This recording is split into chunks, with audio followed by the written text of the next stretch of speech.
Marko talking Habs all day. Fans in the chat, we ride or die. Blue, blanc, rouge, bleed the colors with pride. Habs Hump Day. Habs Hump Day. Habs Hump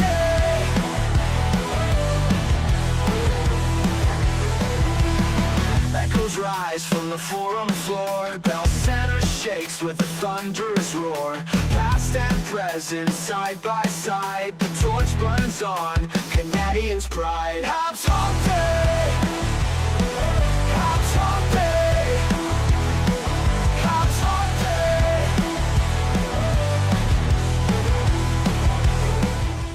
Day. Hey, welcome back to another Hump Day Show with the hockey coach, Coach Frenchy, directly for the beautiful jungle of Tail End on amazing great Wednesday night, September 24, 2025. Hopefully an amazing great week so far. Ready to talk about the Montreal Canadiens recap game for the first two exhibition game so far. Montreal return on the ice tomorrow night at 7 o'clock p.m. Again, the Toronto Maple Leaf at the Bell Center. I'm going to be live to do the play-by-play. And, of course, Friday night, maybe the Blue Jays. We're going to do that game. And it's right now 4-0, I believe, the Blue Jays at the beginning of the fifth inning or something like that. So it is what it is. They are right now lead the division by one game over the Yankees. So a little bit baseball through the exhibition game in NHL. A lot of things to talk about this tonight. I can't wait sharing with all the contents about the Montreal Canadiens. And, of course, many people in the chat, we don't ask for money. Only thing we ask, punch in and put the likes below the video. And that's pretty much what we ask you to helping the channel to reach approximately now 123 sub to reach the total of 10,000. This is the season 6 of the Hockey Nation. And of course, every Wednesday night is with us directly from Hawkesbury, ready to rock and roll. They're talking about the Montreal Canadiens. And of course, always a pleasure to work with him every Wednesday night. Mr. Marko Larrabee is in the house tonight. Yes, sir. Welcome, Habs Nation. First week, first couple games under our belts here, Coach. Long time coming. Lots of fun, though. Lots to talk about tonight, though. Lots to talk about. And we'll be very, very interactive with the chat tonight, guys. So stay tuned. We have lots of fun ways to keep you in the loop here tonight. So it should be a good night. Yeah, buckle up because we have a lot of things to talk about. First of all, I want to welcome everybody, Marko, very quickly. We apologize we are late because Jim was supposed to be with us, but something happened at the last minute, so I had to change a little the graphics. So, and Marko, we talk a little bit. So, at the end of the day, it's all on me. Don't worry about that. It's 6 minutes late. It's okay. It's not the end of the world. We're going to stay an extra 6 minutes. Another game in the NHL, by the way, Marko, tonight to follow up. We're going to check what's going on over there. But we want to welcome Xhekaj with all the news and update. Welcome back. GF is in the house tonight. And then Larry Lavallée, welcome back. Thanks again for everything, Larry Lavallée, to support the Hockey Nation. Larry is a member of the Patreon and the Hockey Nation. Thanks again, Larry, for everything we do. Mr. David Gervais, de retour avec nous ce soir. Maybe, maybe not, maybe the first time. If it is, c'est la première fois, David. On te dit bonjour. Merci d'être à la maison du Hockey Nation. On parle en français, on parle en anglais. On parle comme tu veux. Tu poses la question en français ou en anglais. Ça nous fait plaisir. L'important, c'est s'amuser tous ensemble. The biggest supporter of the Hockey Nation, Mr. Mark Elliott, is in the house tonight.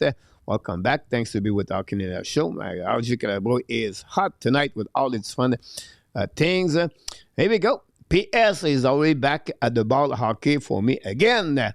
Here we go. No problem. PS, see you a little bit later. Remy Frank Santoro for the Pittsburgh area is with us tonight.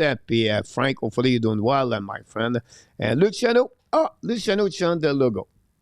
It was all about the Flyers last night. Now he's back with his L, the moderator of the Hockey Nation show directly from Toronto. Sit at home and looking for the leave play tomorrow night. Guy, back in the house tonight. Welcome back, Guy. Thanks to be with our Canadian show.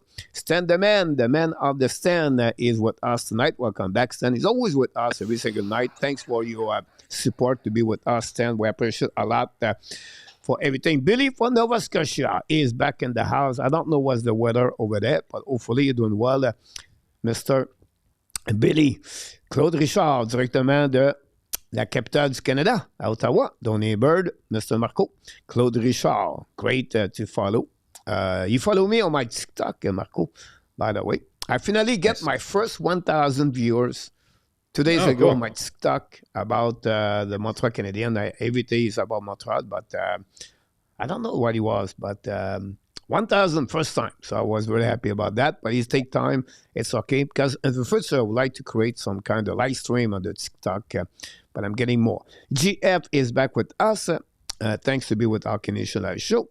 We have anybody? PLW, go with what tonight? Mookie back again. Again, Mookie. Oh, here you go. PLW. Go back pretty again. Often he talks about Mookie quite a bit. Yeah, he did last week. Go with that. Stood out is Suzuki and Hudson. Ron with Kings moderator. Welcome back. Ron Kendry have 2 great assists last game. Pete Martin back in the house. We miss you. Pete Martin's on the game in Montreal Canadiens, by the way.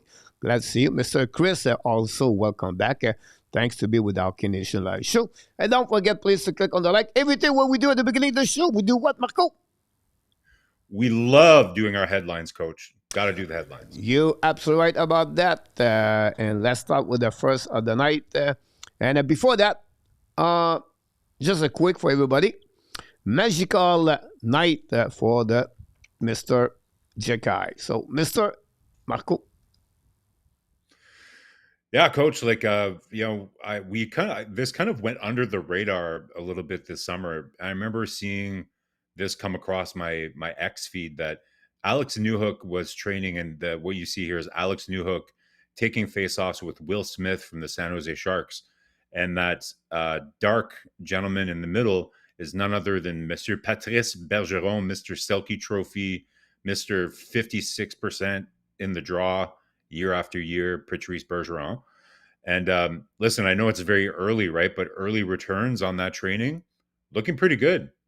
And if Newhook, can get closer to 50% or wow, imagine over 50% in the draw, that really changes the outlook a little bit for me anyways, because that, to me, that was always kind of the bigger issue with him playing center, is just not being able to use him in those defensive positions. And as we know, Martin St. Louis plans on using him shorthanded this year on the PK unit. So, they say it's, the work that you put in during the summer is critical, right? And we know that the best players, the players that that really kind of succeed in the NHL are the ones, and Coach, you can say this in life in general, right? Like, it's people that are just always trying to get better. People that are always focused every day, trying to get better.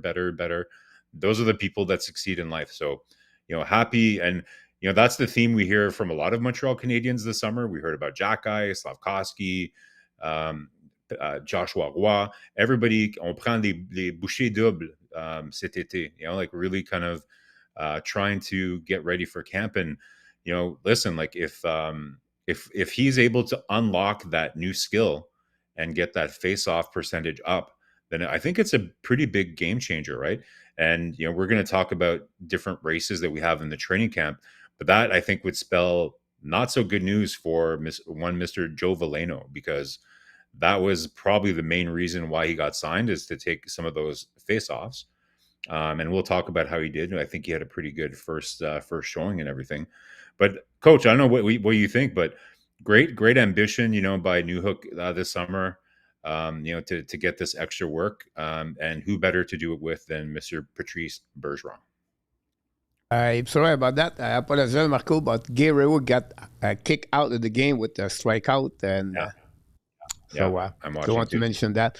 Anyhow, great point about that. I think it's helping a situation when Montreal is struggling to find a center on the left side, have a good average face-off.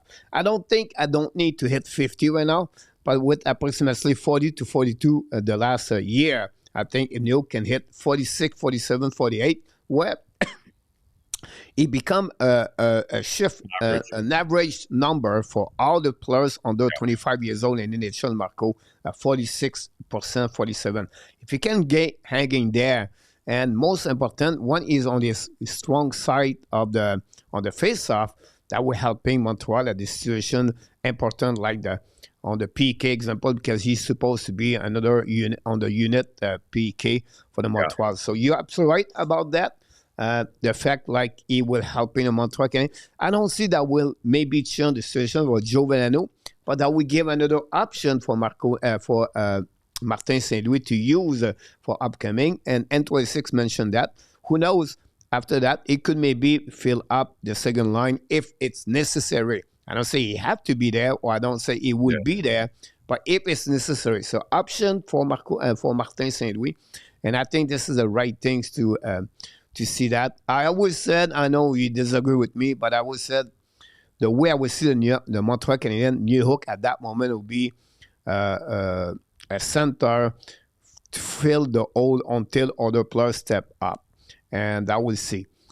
We can talk a little bit later, but yeah, maybe another player can fill that left side as a center, but we have to see about that. So great comments about, of course, by the way, Patrice Bergeron turned 40 years old a couple of days ago. So very interesting. So that 007 is in the house. Welcome back. Not a problem, my friend. Pete, enjoy your trip with your family. Family first, my friend. Don't worry about that. Here we go. I'm going to go friendly, but I think you're going to understand my point of view. And I'm talking about I did not put big, but a great start for the first line. And I know you see 3 goals, but this is an old picture. But my point behind that, guys, is about how important Martin St. Louis sent the golf tournament, or when he came back with Montreal for the upcoming season. How important is the training camp? Like what it was called, sloppy? No, not sloppy. What was the word he used to be like? It was a training camp like 2 weeks ago. Can't remember. Yeah, sloppy. Yeah, I think sloppy is a good word for it. Yeah. Yeah. So he wants to be sure everybody is ready at day number 1 and at the practice, and to be sure we not wait at October 8th and like he did last season, a very bad start, training camp and exhibition game, and of course the start of the season. It was really the message of the Martin St. Louis. And look, this team is driven by the captain Nick Suzuki. He's maybe quiet, but his behavior his own eyes is always calm, but he's always bring that team for the next level. And then he just show by example. Lead by example, that's the way we talk about the captain, right? And he did it again yesterday with his Caulfield and Xhekaj. All 3 play a good game overall. And that show exactly the message on Martin St. Louis go through by the captain and then for the rest of the team. 2 exhibition game. It's not a big game, but still they show up better. And we have a couple of players show up. But I think this goal have to go with the captain Nick Suzuki. At 53 seconds, you get a goal for Cole Caulfield at the beginning of the game. That show exactly the reason Martin St. Louis wants his player to be ready and to be accountable, and the work ethic is show up right away since the day 1 of the training camp for the upcoming season. So more serious, more into it, and it start also with this summer. If everybody is in Brassard, Marco, early, have to be with, because the captain invite everybody, explain for the team.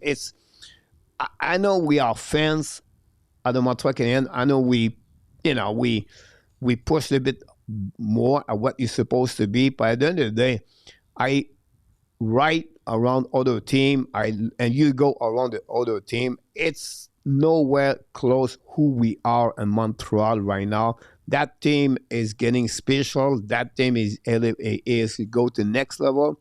I don't know what will be the future, but that team is built with a great management and a great coach and a great player so far. Yeah, I think you're right, Coach. Like, one other thing I'll mention, that helps, and I think Suzuki mentioned this in his press conference as well, is when you play together for, that's going to be the third year that they're together, it makes it a lot faster for them to kind of hit the ground running as well too, right? Like it doesn't take them a lot of time to kind of get their feet underneath them. They know where they're going to be, and even though there has been a lot of turnover, a decent amount of turnover in the lineup, there's still quite a bit of consistency in the lineup too, right? Like there is some consistency. There are some guys that have been there now for 3-4 years. They're growing up together as a team. So familiarity is good, because and Martin is saying, we talked about this, like training camp is not about starting from scratch. It's about starting off from where we left off. He doesn't have to reteach all the same concepts as last year. Excuse me. Maybe it takes a little bit of time to kind of refresh, right? But they're building on top of what they did last year. And for sure, the first line, based on the fact that they're ready, based on the fact that they know where they are on the ice and they're familiar with each other, they're going to lean on them big time to start strong this year. Yeah, absolutely about that. GF talk about the Toronto Maple. Toronto. A lot of people talk about the Blue Jays. That's good about that. PL talk about a scout on said that is on. First, the regret is always looking at a player who is weak and one aspect of the game, thinking they will get better at it. Guess what? They so. I don't know if I agree with that, PLW. Like, I get it. Like not all players end up, kind of improving in certain things.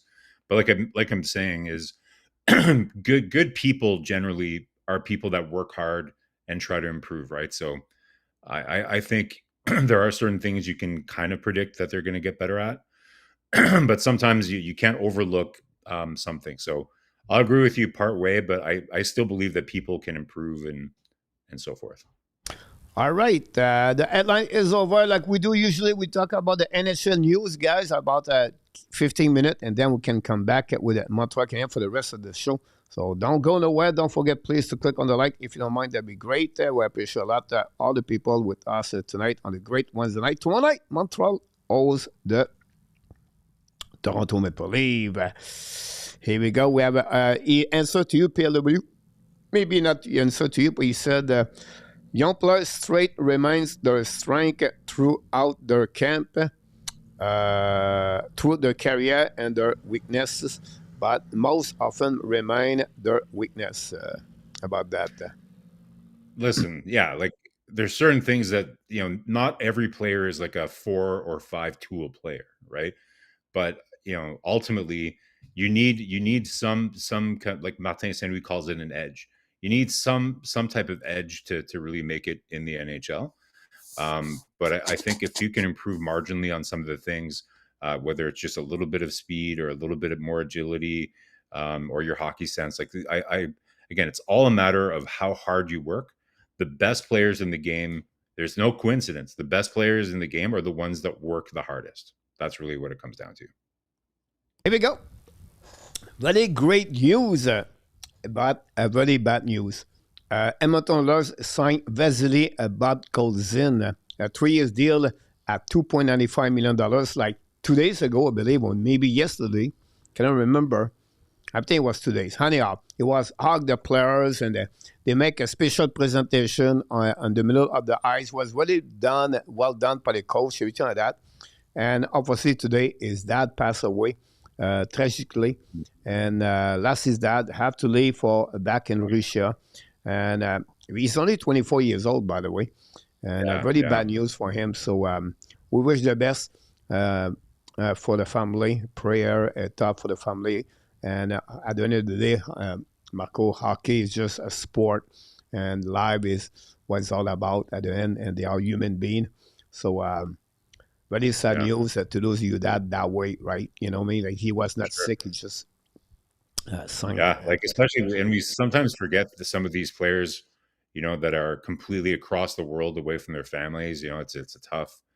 It's already hard enough to adjust, living in a totally different culture and everything, and then something like that happens. So that's terrible. What a roller coaster, right? Like you're super excited to sign, your first big contract and everything, but like such a up and down roller coaster of a time. So that's terrible. I didn't even know that, coach. So that's very, very sad news. And you know what, Marco is like it's rare you have a reaction to play. You see a reaction to play when you get sign a contract. Like, you sign a contract and you have a news on the news, on the social media, blah blah blah. That's it. But you see video of him. I'm telling you, it was like his best day of his life. It was like he won the Stanley Cup. Like, he was happy, and then to see that today, it's not good. Yeah, that's too bad. Just a quick news here. Dallas Stars signed Jackson Feuder, entry-level contract. The funny about him, he was undrafted at the NHL Draft 2025. He played with the Red Deer, I believe, and the WHL. And he went to the development camp in July as an invite player by the Dallas Stars. And he did not get a contract. And they invite him to go to the showcase like last weekend, or whatever it was, like weeks before that. And with that impression, he got an entry-level contract for the team. So he's back in the WHL, and he's going to have a deal for the Dallas Stars. It's pretty amazing sometimes. Like, I know we debate and we have disagree. If you're a fifth overall pick, you should be that way, and you should be go this way, right?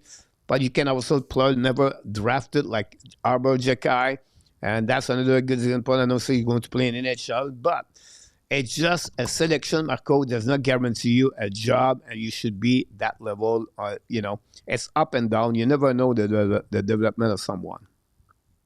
No, hey, our main subject today, guys, coach, is the Xhekaj, Xhekaj. Like, what a perfect example of somebody who undrafted, came to a very similar story, right? Comes to the pro camp. So yeah, no, it's very true what they say, getting drafted or not getting drafted is not the end of the story, right? Like, it's getting drafted is good, but it doesn't guarantee anything. And not getting drafted doesn't mean that you can't make the pros. It just means that your path is a bit different. And us as mere mortals, that aren't in professional sports, we can take a lot of, that's why we love these stories. Like, we don't really talk about too much about, how Habs fans absolutely love Xhekaj.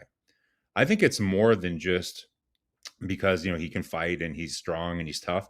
I think it's the story, right? Like, people love the story and they can relate to the story of like who like, it's kind of like you almost had this dream that you were going to be discovered, playing hockey in your backyard or whatever, and hope that a scout for the Montreal Canadiens would just drive by and watch you, like, hey, that kid's got a good shot. It's just something in the back of our head. We just love stories like that, right? So anytime you see somebody that is resilient and overcomes the odds and can sign a contract, that's just what you love about sports. And as people who don't play professional sports, we can be motivated and by stuff like that. So it's really cool to see.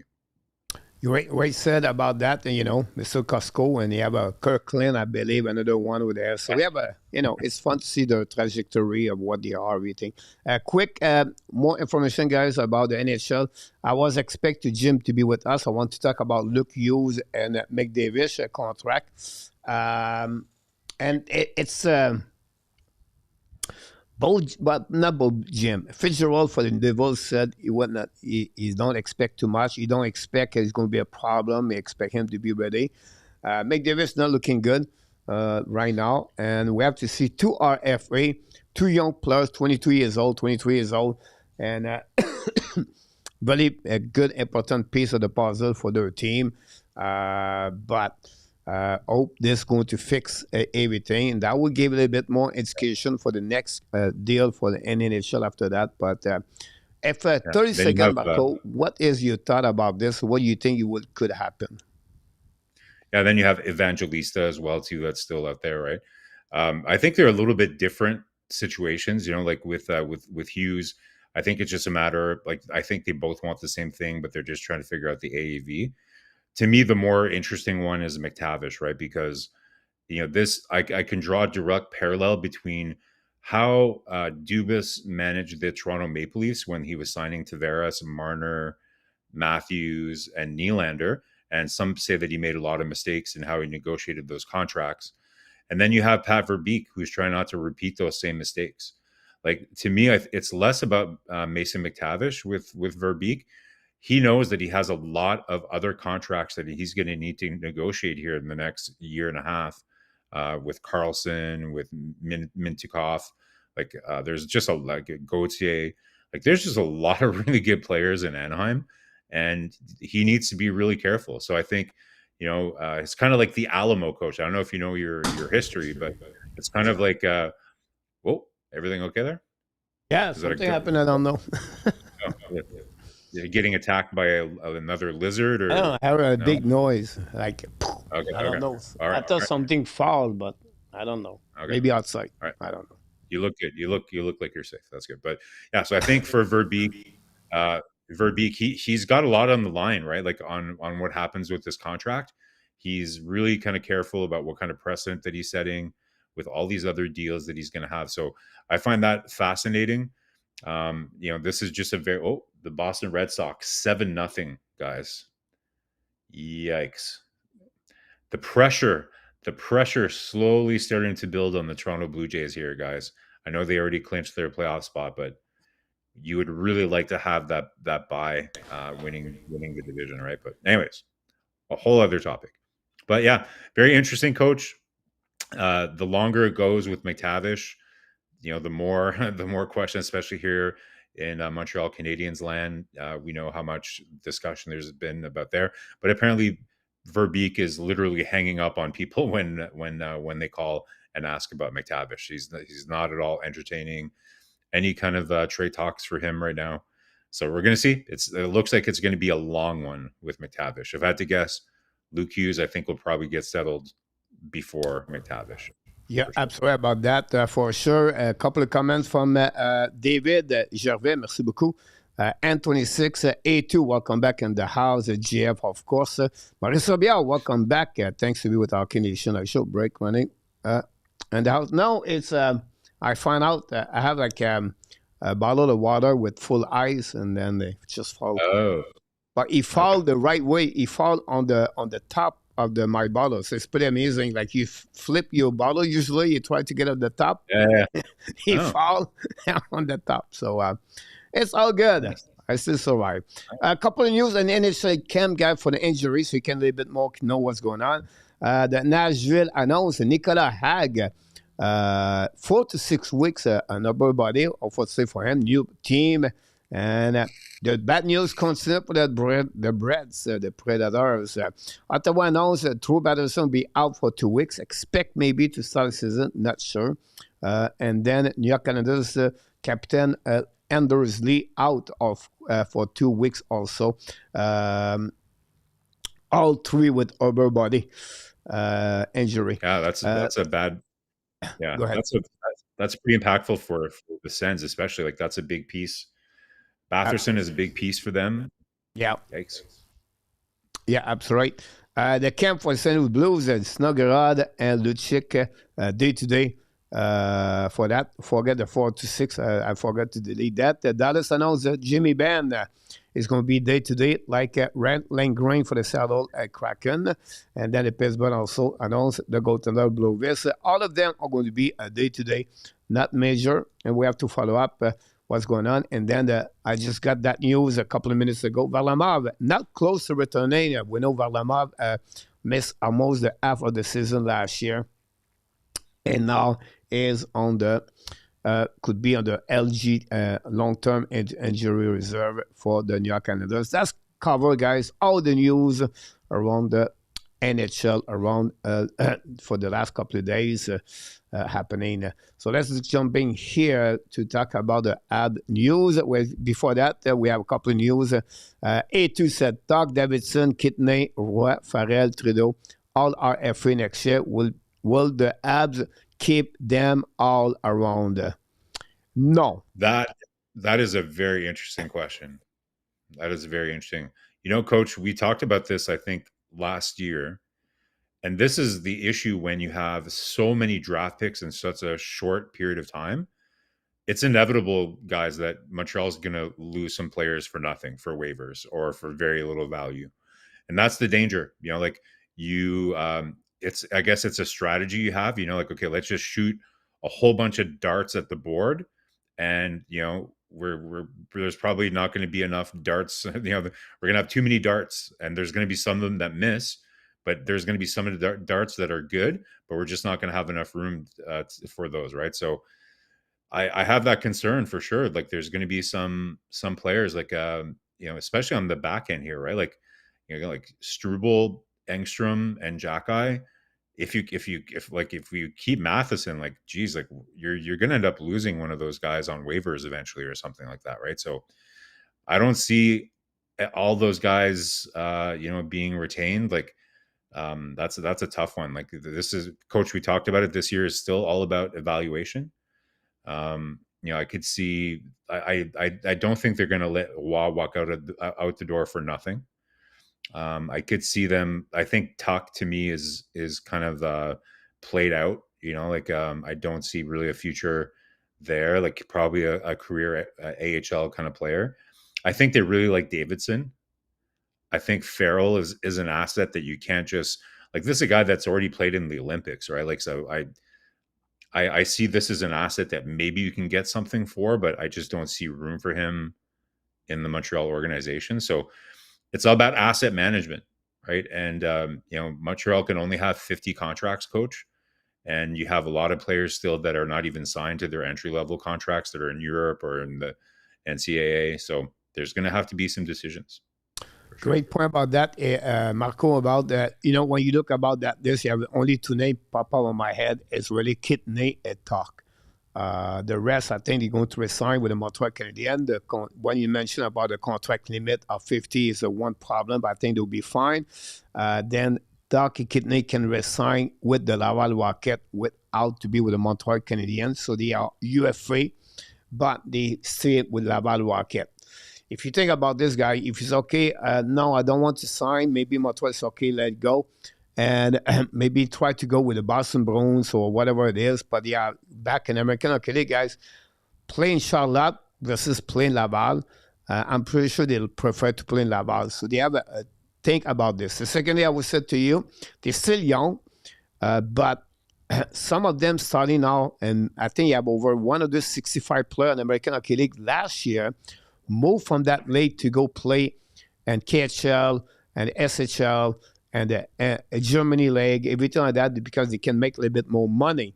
And they see they can maybe go 1 or 2 years to development and then could return if this is the case. So that's another option for them, definitely. And we won't see what happening for that part. Let's see what we got here. I really like how Arbor looks so far for A2. Maurice, a question. If Laine is not working out in the first 10 games and Martin bench him, will he got back to his usual mindset? Sulking, yeah. Like, well, listen, Maurice, like I can't really say we saw much of Patrick Laine sulking in Montreal last year. There was maybe that that little remark that he made at the Olympics about, hey, well, let's see what happens when you get a little bit more ice time. So there was a little bit of that, but overall, I think the reports that we're getting more than anything is that he's been a really good teammate, really good pro. I think his attitude has been pretty irreproachable so far.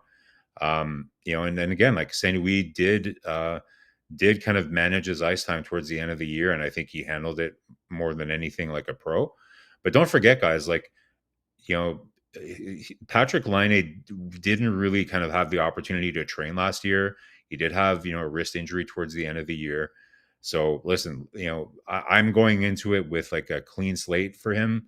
We'll see kind of how he does here, but I don't know, Coach, if you agree. Like, I don't think you can really say that Patrick Laine was sulking or, had a bad attitude at any point so far since he's been in Montreal. I haven't seen that at all. Yeah, no, you're absolutely right about that. I agree with you. Let's move on for the Montreal Canadiens news, if you don't mind, Marco. Here we go.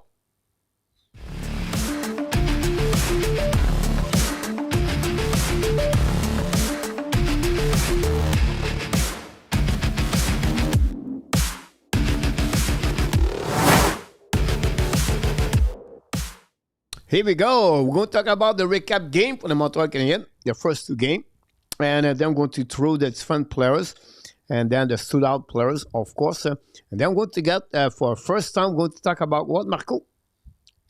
We're going to do the Habs blueprint check, so as we talked about it for, our Habs Hump Day series, like every Wednesday, throughout the year, we're going to be looking at kind of, how is some of the evaluation going with the Montreal roster, right? Like which players are trending up, which players are trending down. So it's very early, obviously, in training camp, but today we'll kind of take a little bit look at that, Coach. See with some of the races that we're seeing in camp, which players are trending up, like in the stock market, and which ones are going down. Should be fun. Yeah, absolutely about that. Let's see what sent out to a question. By the way, great conversation, N26, Pete, and A2 about lining. Will the Habs dress the same lineup, game number 1 against the Toronto tomorrow night? It's a good question. We know that Kirby Dach is eventually going to get a game in here, so we'll look for hints at that at the morning skate tomorrow. It's pretty early yet still. So we're game 3. There's still another, 4 games to play. I think for sure at least he's going to get 1 game, but I think they would like to have him at least have 2 games. That's just my opinion. I think that it would be good for him to get 2 games. So listen, I think it would be nice to see Dach get out there with Demidov and Laine to get a sense of what's going on, but it really depends. They haven't really told us kind of what the plan is. So in theory, it looks like they're going to be rotating these lineups, but you might see some tweaks too. Like I think it would be interesting to see Joe Veleno or have some crossovers. Player like a Kidney example, did not play yet. Yeah. A couple of players Laval maybe can jump in at the bottom tomorrow, but I expect the same lineup for, I believe, like the third line will be there tomorrow, I think. I apologize when I said third line, but the line Evans, Gallagher, Anderson, right? I think they're going to go back with Demidov and Laine. I think they're going to go 1-3-2-4. If you want to talk about this, with maybe modification, 1 or 2 players, but that would be what I expect. Now, you can maybe something could happen tomorrow also to give an extra game for Engstrom and Rebecca during the week. I would not be surprised to see that over Bisson example Saturday, Marco, where they know they or maybe Roar too. Maybe they want to get, because we know that Roar, either he's going to stay in Montreal or he's going to go back to Europe. So maybe, and we're going to talk about him. Like I think everybody's been pretty impressed with him. So maybe they find a way to get him an extra game in there before he goes back to Europe too. Yeah, absolutely about that. So we're going to talk about this, of course. But when you talk about let's go. We're going to go by position, guys. We're not talking about one specific game. We're going to talk about by position, what the performance looked like. That will resume, honestly, Marco, the 2 first game of the exhibition game. So let's start with the goaltender. Of course, Monday night was Montembeault and Fowler. And yesterday it was Tobias and Kakkonen. Well, to be honest, I think it's probably the bright spot so far of the first 2 games. Very hard to find fault with for sure for Dobesh, for Montembeault and for Fowler. Very, very solid. Again, on the RDS broadcast, Marc Denis was a little bit critical with how the coaching staff managed the switching of goalies in last night's game, where Kakkonen kind of came in after the net came off. They should have waited until the commercial break, because then he would have at least gotten to warm up a little bit. And then, unfortunately, he got scored on right when he came in, and that second goal didn't look good. And listen, for Kakkonen, I think it's still kind of a bit of a question mark. I think maybe he was just kind of a little bit destabilized after that weird start. So I wouldn't mind seeing, Kapanen again, just to get a better sense of him. But overall, Coach, I think the goaltending has been outstanding. You could argue that first game, Montembeault was amazing. Fowler was also very good. You could argue both wins, were pretty much on the back of good goaltending. Dobesh is very solid as well. So A+ for the goaltending so far. Yeah, I agree with you. And I have to give credit for Kakkonen. He responded very well at the third period, make a big save on the breakaway against the Flyers. Have to give that. I think for me, Montembeault was solid during the first game, and then Fowler. I think Fowler save the Montreal Canadiens with a big save. He make a lot of big save, like 2-3 big save. But Montreal was maybe the best for me on the position wise, on the track the puck. He was in control of the game. He managed his game very well, Montembeault. And for Tobias, obviously 9 shots. That's not the, it's not what you're it's looking hard. for. So, but Yeah. he made the save. That's something happened about that. It's not a big deal. But at the end, welcome back, Mr. Bob Smith, Gary Cournoyer, and Mr. Roger Bouchard is in the house tonight. Let's move on for the defenseman, Marco. And on that, we have a first game, the pairing of Madison Dobson, and then you have Engstrom Strobel, and then you have Delgado with Clermont, I believe is the last name. And for the second game yesterday, we got Rebacker with Bison. And then you have, of course, Cooley and with Hudson and Carrier with Xhekaj. Yeah. So overall, not too much to kind of be concerned about, especially with the main pairs. I guess we could talk about Matheson and Dobson. Some people, including me, I think, Coach, I think PLW is the only one that really predicted that it was going to be Matheson with Dobson. I think all of us saw more of a natural fit potentially with Gouli and Dobson. So I thought Matheson was flying in that first game. Like Matheson looked really, really, really strong. Dobson, again, a little bit more hesitant. I heard you talk about it on the stream. First game, probably some nerves. So he was okay. But didn't really kind of stand out that much. Was a little bit hesitant here and there. But you can see all the key things. Right, you saw a couple good one-timers that got blocked, unfortunately, but you see some good things from Dobson. So more to come with that pair. Again, I'll be curious to see how that plays out a little bit more. But then you have Xhekaj and Carrier together. I thought that was really good. Different game. Of course, Hudson and Glue. Like, to me, what a difference having Hudson in the lineup makes, Coach. Like, immediately you can see the whole dynamic of the team changes when Hudson is there, right? Like, you were saying earlier how Suzuki is like the leader and drives everything.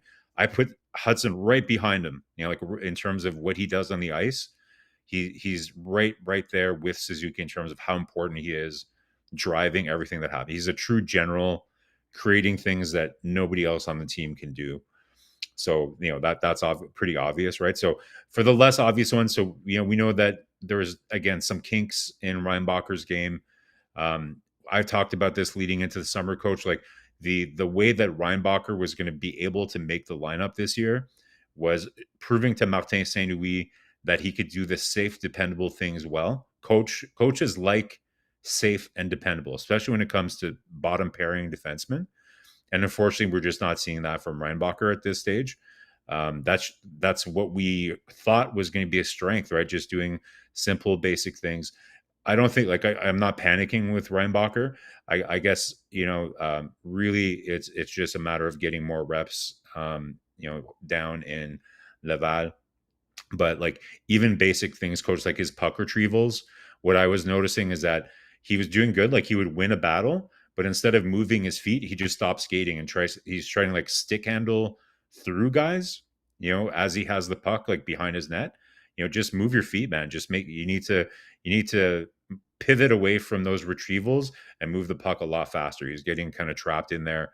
His gap control, we saw a couple times the breakaway with Richard last night, and then we saw in the rookie game too. He kind of got danced around. But last night was not his fault. Last night. No, he got a bad pass, right? But last night I'm talking about the goal against him. Yeah, it was Richard, it was really Bolduc. Bolduc did a really bad play there. Bad pass, yeah. He got a bad pass in his skates. But we've seen other defensemen get a bad pass and they can recuperate too, right? So, but Richard is a fast skater, right? So it's just the wrong guy. He was flat foot, right? So it's very difficult about that one over there. I'm not want to. I don't want to blame. I don't want to protect Reinbacher here, But Yeah. if you look about the original Budzik, Bad. Yeah. one thing when you show guys, you're teaching the players, right?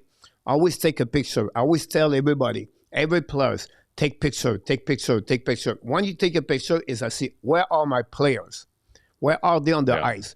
So Budzik, Marco, is at the hash mark circle, top at the dots, right? He see what he has in front of him. But what he did not see is Bisson go from the blue line and go down to get an option passing. So when he's go there, Marco, you have one defenseman and you have three forward below the hash mark, and Bisson is right there. That's 4. And now he tried to send the puck through the forward for the Flyers, and he turned over the puck.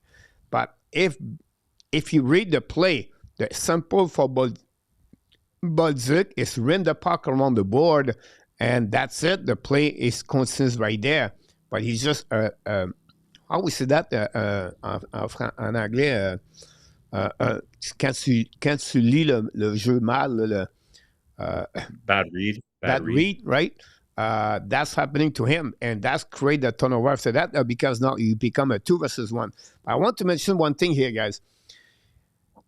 Bisson, he came back so hard, Marco. He's almost reached the play. He passed Rebacker on the back. If you watch the video, guys, go watch the clip. You're going to see Bisson, guys, is about 10 feet behind Rebacker and when the play turn around. And then he came back, beat Rebacker, and almost intercept reach the Flyers player. So, again, it's just a specific play. And, again, I don't want to protect Rebacker here. But I think that's what happening. While we're talking about Pocket Bisson, very weird to see a defenseman wearing number 79 in a Habs jersey. And obviously, Coach, you were calling the game, but even Pierre Hood on LDS accidentally called him Markov as he was doing the play-by-play last night. So that was funny.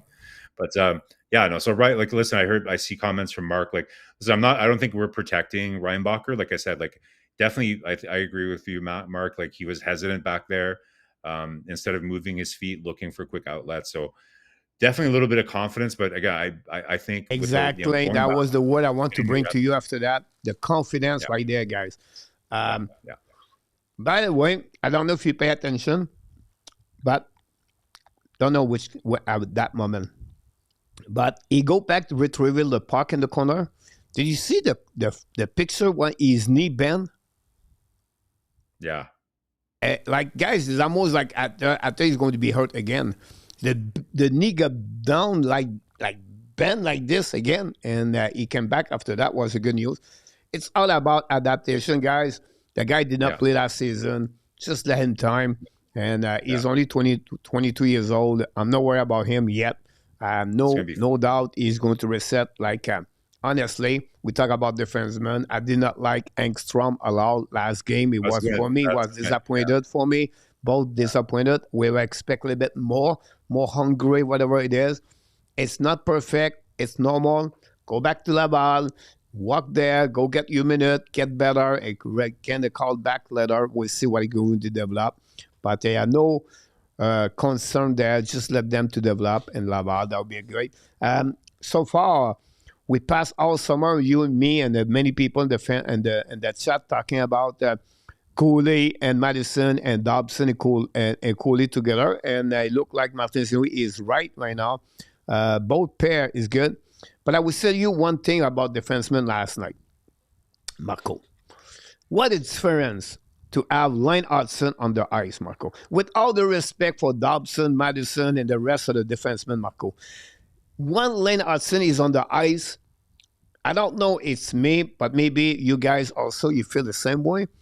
I feel like the game is completely different. Like the play developed differently. The offensive is more there. The puck is more distribute better, or it have better play when Lane Hudson is on the ice. And last night, I see him 4 times at least. He stopped a player for opponent team, Marco, at the red line, at the blue line, and the defensive zone. Like, never touch the guy. Just steal the puck. Just go around and pick up the puck, a quick up, and then transition again. it's fun to watch, and the details of the game, we don't see that a lot. But Lane Hudson, for me, when he's in the game, it's completely another game, in my opinion. I could be wrong. Maybe Yeah. I'm too much excited, whatever No, it is. well, I can say that. But I don't know if you weren't listening to what I said when I first started, Coach. But I said the exact same thing that you said, right? Which is it's like a totally different game when Hudson is there. yeah, you And said that's why, that. Yeah. that's why I was comparing it to, you know, again, okay, you were saying Suzuki is the biggest driver of this team, but Hudson is right there with him. You know, like, so yeah, like it's night and day. Like the dynamic of the game is completely different. The way that the offense moves, the way that they move the puck, like it makes the case that he's in the discussion for most valuable player for the Montreal Canadiens. We had that debate all last year. Who is the MVP last year, Coach? Like, yes, okay, I think we all agreed Suzuki, but it's a little closer than you might think. Hudson is right in that discussion. Right in that discussion. Yeah, absolutely about that. I want to bring one comment here from Kev. First of all, Kev won't come back in the house. But he gave us an example. Marko, and it's not crazy at all. And I like it. Thanks, everybody, by the way, to click on the likes. He talked about this, Marko. I'm talking about Rebecca. I'll think Ron Enzi was a bust. He became a solid defenseman in the late, he played 1,000 games in NHL. It's not a bad comparison to compare him to Enzi situation right there. And I know Montreal draft him and they trade him, and look what he became in NHL. I think the key for me behind that is to be patient about David Rebecca. And I like that. You're the first one to bring that, and I like this very well, by the way. So I'm trying to so who I've been comparing Reinbacher to for a while, Coach. Like, for some reason his name escapes me right now. But who is the defenseman that the Oilers got trading Taylor Hall? I always forget his name. The big right-handed guy plays for Minnesota now. Big right-handed defenseman. David Swedish. Xhekaj? No. Like that was traded for Taylor Hall, like back in the day. Like he got traded to Edmonton from New Jersey, I guess. It's killing me. Big right-handed defenseman, Swedish. It's killing me. But he makes me think of him almost exactly. Like big right-handed defenseman, Swedish. It's killing me. Damn it. Somebody in the chat, please rescue me. But tell me again the story. Where he's coming from? Okay. So he was drafted by New Jersey and he got traded to Edmonton for Taylor Hall. The big Adam Larson. Adam Larson, right? I apologize. I did not track you. Yeah. I apologize for that. Yeah. Reinbacher to me is Adam Larson. You know, that's who he's going to be. Like he's going to be not like a pretty nondescript top four defenseman. That's the kind of guy. And again, same kind of thing, right? Like Edmonton Oilers fans were originally kind of upset that they traded Taylor Hall for him, right? But he ended up being like he's still a top four defenseman in the NHL right now, right? So to me, that's kind of who I compare him to. Great comment about that for sure. At the same age, Cooley was way ahead of Rebecca. It's France, Rebecca, 5th 08 versus Cooley, 16 08. He didn't have too many injuries though, right? So Cooley, like he had some injuries, but he did get some reps in more than Reinbacher, and he did play in North America, you know. So listen, guys, like we can have a debate over Reinbacher. Like, you know, I still think I think it's just too early. There's too many variables we don't know yet, you know. So he's going to go down. He's going to play some time in Laval. He's going to build some momentum down there, and we'll see. We'll see kind of how it plays out. But I don't think it's any time to panic. Last guy we didn't talk about, Coach, is Struble. I think Struble did nothing to like. You remember I was saying what he needs, what Reinbacher would need to do to be successful is do the simple plays and be counted upon. That's what Struble did. Struble was very, very unnoticeable, but sometimes that's a good thing. And you just want him to kind of go in, do his thing. He was physical in parts. So I think Struble, you know, him and Xhekaj definitely are working towards cementing their spots on the roster here. Yeah, absolutely about that. Forward, Marko, game number 1, game number 2, we talked about trend line early. What do you feel about the game number 1? Maybe some players step up or a player you disappointed at the first game and then followed by game number 2?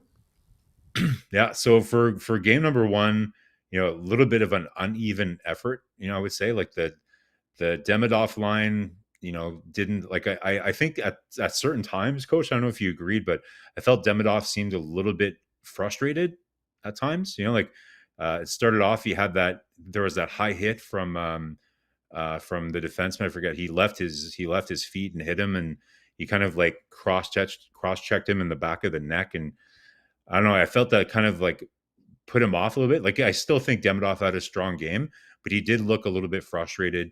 And we saw something in practice today where he was a little bit frustrated again. So maybe something to look at there. Like they need to kind of like he's so competitive and so hard on himself that maybe sometimes like the guys around him need him to relax a little bit and enjoy it a little bit. Like he's very serious, he's very committed, but he looked a little bit frustrated in that game. Kapanen to me was just okay in that game. Like he had the nice shootout goal, but to me he didn't really do much to stand out either way. To be honest, not enough to really kind of make me question whether they should start Doc there on the second line. Like I know Grant McCagg and a lot of other people have talked about Kapanen starting as a second line center. I just don't see it. Like I'm not as big. Like I like Kapanen. I think he's a solid player, but I don't see as much upside as some other players.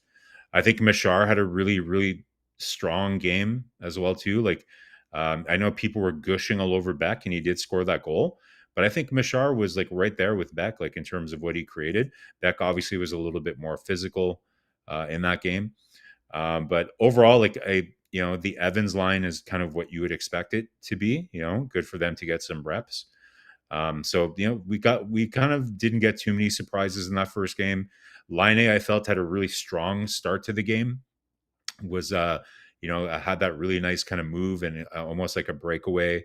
I felt he was moving his feet. Coach, people here have heard me talk about offensive line turnovers with Patrick Laine. He did one or two of them again. That's the only thing. Like, people might question, like, whether he can. Like, I still think he does a decent job back checking. I think he can be pretty physical. It's just the turnovers at the blue line, Coach. Like, he's got to stop doing those. Like, they're just really, really, really dangerous. So, but overall, I like Laine's game. It tailed off a little bit towards the end. But overall, like I think the second game was a much stronger game for Montreal, even though Philly did kind of come on pretty strong. We saw that penalty from Xhekaj that was very controversial. A lot of people were very upset that Xhekaj did that. Some people are just very upset that other people are upset about the Xhekaj thing. So listen, we know that Xhekaj can't be taking dumb penalties like that. Like you can look at it two ways. Like he did that because he wanted to set the tone, but he did nullify a power play for the team as well too. So something to keep an eye on. The tone of the game did change a little bit after that, and they did end up scoring on the power play, I believe, on that one. But overall, I felt the second game was a lot stronger for Montreal, especially the beginning. Like you said, like they just came out hair on fire. That first line scored within the first minute. So that first line looked really good. Slavkovsky, had that slice to the face, seemed to be okay after, and had a strong finish to the game. So the only player that I liked, I think Newhook had a good game. I thought Wah was okay. Like he didn't really stand out as much as he needed to. But to me, the most he have a good first period. Like Yeah, his first I period agree. was pretty good. But after that, Yeah. he calmed down a little bit, like the team, by the way. The team, guys, have Yeah. only 2 shots the second period. You cannot Yeah. set someone step up the second period, Marco. 2 shot. And discipline. Yeah, I agree. To me, the most disappointing player on game two would have to be Zachary Budzik. Like I did see that he was physical a couple times, but didn't really kind of find a way to I don't know if it's maybe just the chemistry on that line. I'm not sure. I'm sold on Newhook and Budzik together too much. Again, and guys, overall, my philosophy is I try not to take the first week of like preseason. You have to be very careful of what you take away. I think the way that you're doing it, Coach, is like looking at player performance is better than looking at the collective game, because it's just way too early to do that, right? So overall, to me, the only one that I wanted to see more of, a little bit more, would have been Budzik. I felt, he did throw his body around a little bit. While again, like, I think he was okay, but he could have showed out a little bit more, especially with what's on the line for him. Last guy to mention, Vincent Rohrer. Holy cow. Like this guy, I think it's coach, like he's going to make it tricky for them to kind of like, maybe just like, I don't think they're going to keep him in Montreal. Like we were saying earlier, they might make him stay a bit longer. Sorry. Our show is about Florian Xhekaj. I didn't even mention Florian Xhekaj yet. I think that crash line with Thorpe, I think it's the second preseason in a row that we've seen Florian play with Thorpe and Tuck. And maybe that's the line that we're going to see in Laval, right? Like, I like that line together. Like, I don't think there's going to be too much of a long-term future here for Luke Tuck in Montreal, but I still think Thorpe is going to be a player. And, Florian Xhekaj, coach, to me is a revelation right now. What I saw last year in the playoffs, I don't know if you agree with me, but the most surprising thing for me, coach, about Florian is his puck handling and his puck protection. Like, I knew that he was going to be physical and I knew that he had a good shot, but his give and go plays and his like puck handling, way, way more sophisticated than I thought it was. What do you think? No, great comments about that. Talking about Florian Xhekaj, and I ask you this question for everybody in the chat, and I'm going to answer to you in our tap you run after. Is it better for Florian Xhekaj to be with the Montreal Canadiens to play 10, 12 minutes per game, or is it better for him to play with Laval Rocket and play, let's see, 80 minutes, and they almost like, play on the top six, whatever it is, and their own special team, everything. What do you think is the benefit or the best benefit for the Florian Xhekaj for the upcoming season? To be honest, coach, I think both could be okay. I think he would learn a lot playing a fourth line role in the NHL. Like, I think anytime you get to stick in the NHL, get to live that lifestyle, I think he would learn a lot from that. But I think it would just be a different type of experience for him to go back to Laval. And I think he'd probably have more opportunity to work on the offensive upside of his game. I think Montreal would have more of an opportunity to assess what his true upside is if he does go to Laval. But I don't think it would be a wasted opportunity for him to stay in Montreal either. So I don't think either option it would be terrible for him. But I think probably in the long term, it's better for him to go back, just because, again, he keeps surprising us, and that's a good thing, right? Like earlier, PLW was talking about how he's not confident that players can improve that much on their weaknesses. Well, PLW, look at Florian. Like, why did he get passed up that much in the draft? Like, he's big, and wasn't he an overager, coach? Like, he got passed over a full year, right? Like, he was an overager when Montreal drafted him as well. So he went through an entire draft and didn't get drafted. And so again, like, these are players that improve, and it's all about work ethic, and it's all about kind of identifying things that you can get better at. And so to me, like, I think send him back to Laval, put him in a different role this year, playing with Beck, playing more top line minutes, and see where it goes. But he's not that far off, coach. Like, if you told me that he had to start in Montreal's top 12, I don't think I wouldn't be angry about that. I think I wouldn't be freaking out about it. I think I'd be okay with it. Look, if you make the Montreal Canadiens, someone have to pay the price. So I don't know who's going to be, but if you look about it's fun other player could make the Montreal Canadiens. If you ask me tonight what would be more benefit for him, honestly, I want him to start. If you have they can make the Montreal, that would be better to be able Montreal at the beginning. Because I think if you put 12 minutes per game or 10 minutes, but you are with the team constantly, Marco. Like you learn from Adam Nicola every day. You look how to become a professional hockey player.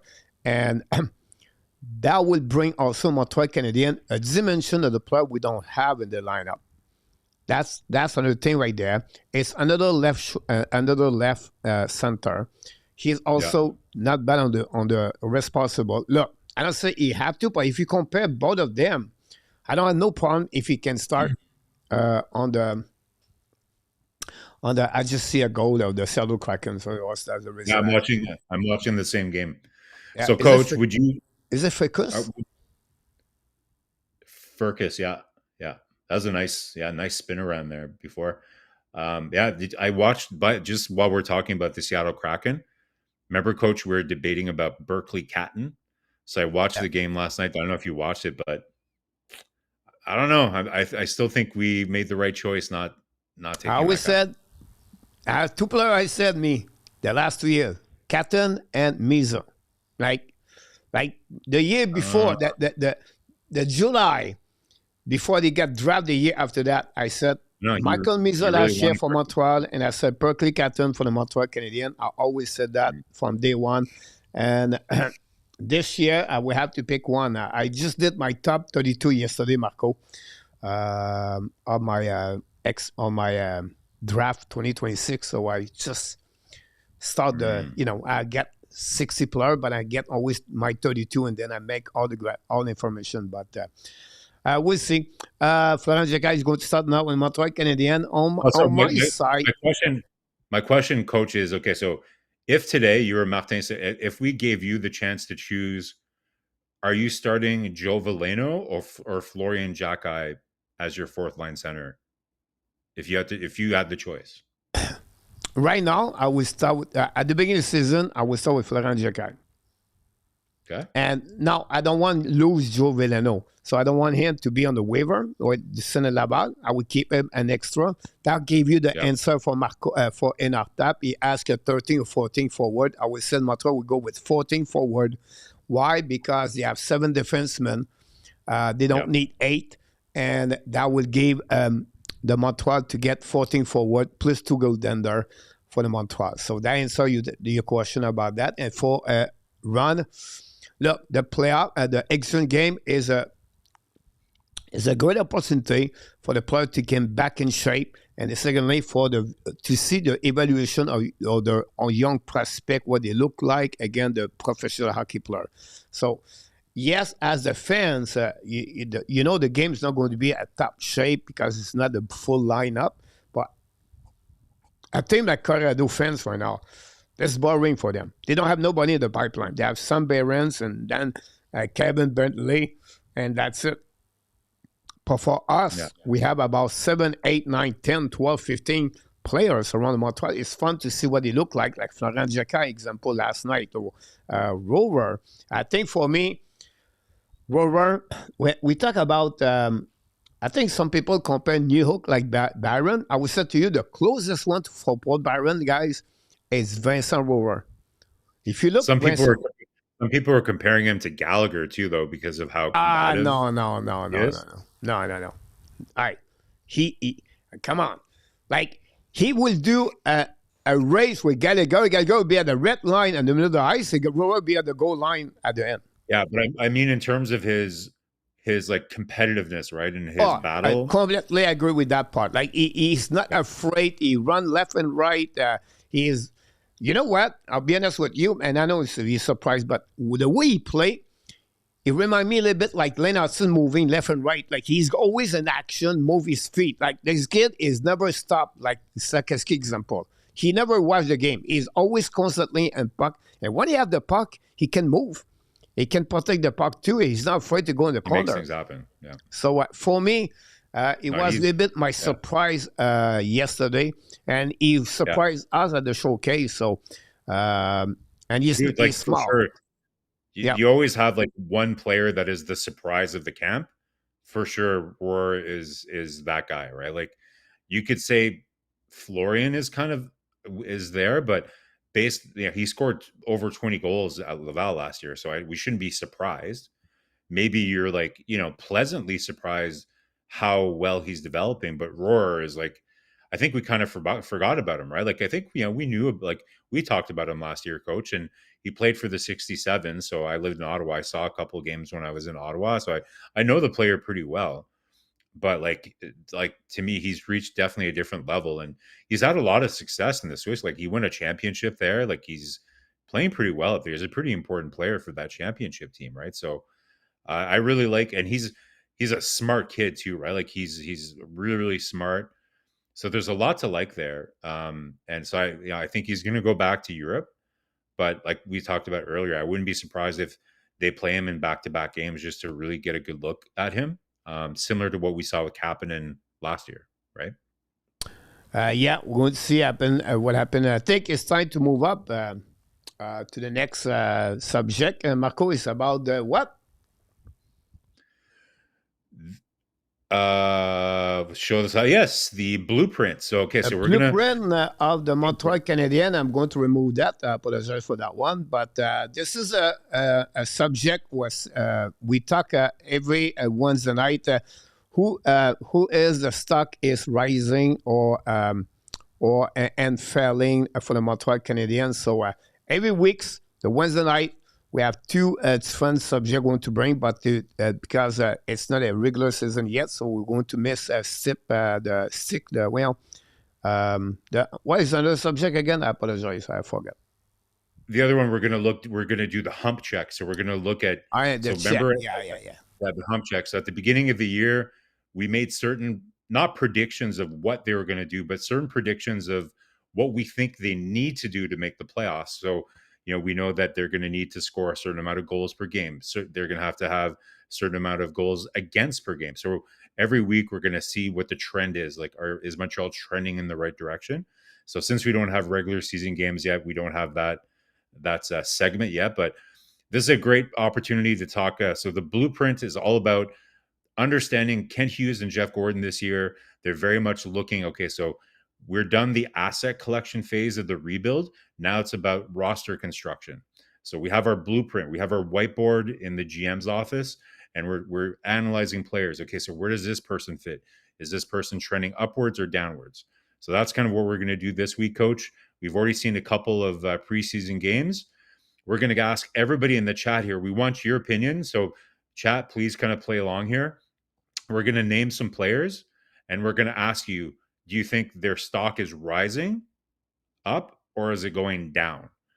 And that could mean either that they're trending, that they have a better chance to make the team, or a better chance not just this year, but overall staying in the organization. Are they part of the core? So here you go. So in the stock world, we call them stonks. Are they stonks? Are they stocks that aren't really good but are still going up? Are they going up or are they going down? So let's go through some players, guys, and we're going to get you guys to vote in the chat. Coach, do we have a list of players that we can kind of start going through? We're just going to kind of name them out. I'm going to get that. I just want to welcome Royal, first time in the house. Welcome, Royal. Thanks to be at the Hockey Nation Live Show.